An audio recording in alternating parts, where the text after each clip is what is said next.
আজি আমাৰ সদৌ টাই আহোম ছাত্ৰ সন্থাৰ সন্মানীয় সভাপতি বসন্ত গগৈৰ পূজনীয় পিতৃ প্ৰেম গগৈ ডাঙৰীয়া যোৱা 3 দিন পূৰ্বে তেখেত স্বৰ্গগামী হৈছে। তেখেতৰ আজি আৱাসগৃহত আমি জনাইছোঁ আৰু তেখেতৰ আত্মাই যাতে ঈশ্বৰৰ শ্ৰী চৰণত স্থান লাভ কৰে তাৰ বাবে মই প্ৰাৰ্থনাও জনাইছোঁ। আচলতে এই অঞ্চলৰ এগৰাকী অত্যন্ত সমাজপ্ৰিয় ব্যক্তি আছিলে প্ৰয়াত গগৈ ডাঙৰীয়া আৰু ONGCত চাকৰি কৰা সূত্ৰে এই গাঁওখনৰ এই ভেটিটো তেওঁৰ নিজৰ যিটো নিজৰ ঘৰ বা আপোন ভেটিটো এইটো পাহৰি যোৱা নাছিল। ডাঙৰ কথা সেইটোৱে, গাঁওখনৰ লগত ওতঃপ্ৰোতভাৱে জড়িত হৈ থাকি এই গাঁওখনৰ বিভিন্ন সামাজিক আধ্যাত্মিক গোটেই অঞ্চলৰ আৰু তেখেতে নেতৃত্ব দিছিলে, অগ্ৰণী তেখেতৰ ভূমিকা আছিলে। গতিকে এনেকুৱা এজন সমাজ হিতৈষী ব্যক্তিৰ দেহাৱসান আমাৰ গোটেই সমাজ জীৱনৰ বাবে ক্ষতি হয় আৰু যিয়ে নহওক আমি আগন্তুক সময়ত তেখেতৰ যিটো কাম কাজবিলাক যাতে আমি নৱপ্ৰজন্মৰ মাজত আগবঢ়াই লৈ যাব পাৰোঁ সেই কথাটো আমি সকলোৱে চিন্তা কৰিম একেলগে। আৰু বিশেষকৈ আমাৰ গোটেই যিটো আমাৰ সমাজৰ যিসকল নেতৃস্থানীয় ব্যক্তি তেওঁলোকে যিবিলাক চিন্তা কৰে সেইটো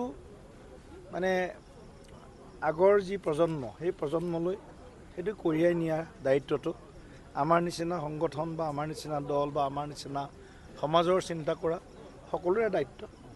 গতিকে আমি আশা কৰিম সকলোৱে এখেতৰ বাকী যিখিনি কাজ আছে সেইখিনিতো কৰিবই লাগিব, তাৰ লগে লগে আগন্তুক তেখেতৰ চিন্তা চৰ্চাখিনিকো আমি আগবঢ়াই লৈ যাম।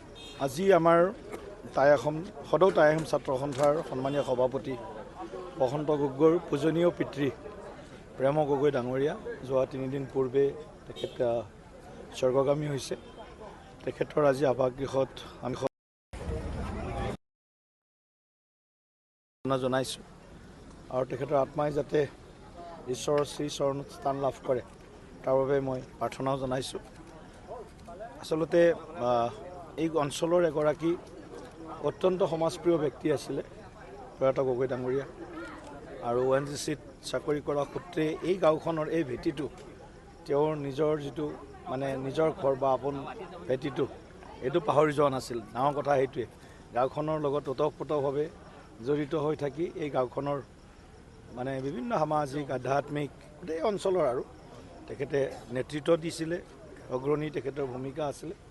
গতিকে এনেকুৱা এজন সমাজ হিতৈষী ব্যক্তিৰ দেহাৱসান আমাৰ গোটেই সমাজ জীৱনৰ বাবে ক্ষতি হয় আৰু যিয়ে নহওক আমি আগন্তুক সময়ত তেখেতৰ যিটো কাম কাজবিলাক যাতে আমি নৱপ্ৰজন্মৰ মাজত আগবঢ়াই লৈ যাব পাৰোঁ সেই কথাটো আমি সকলোৱে চিন্তা কৰিম একেলগে।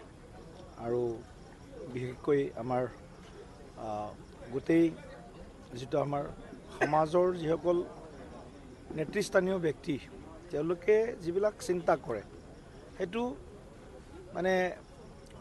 আগৰ যি প্ৰজন্ম সেই প্ৰজন্মলৈ সেইটো কঢ়িয়াই নিয়া দায়িত্বটো আমাৰ নিচিনা সংগঠন বা আমাৰ নিচিনা দল বা আমাৰ নিচিনা সমাজৰ চিন্তা কৰা সকলোৰে দায়িত্ব। গতিকে আমি আশা কৰিম সকলোৱে এখেতৰ বাকী যিখিনি কাজ আছে সেইখিনিতো কৰিবই লাগিব, তাৰ লগে লগে আগন্তুক তেখেতৰ চিন্তা চৰ্চাখিনিকো আমি আগবঢ়াই লৈ যাম।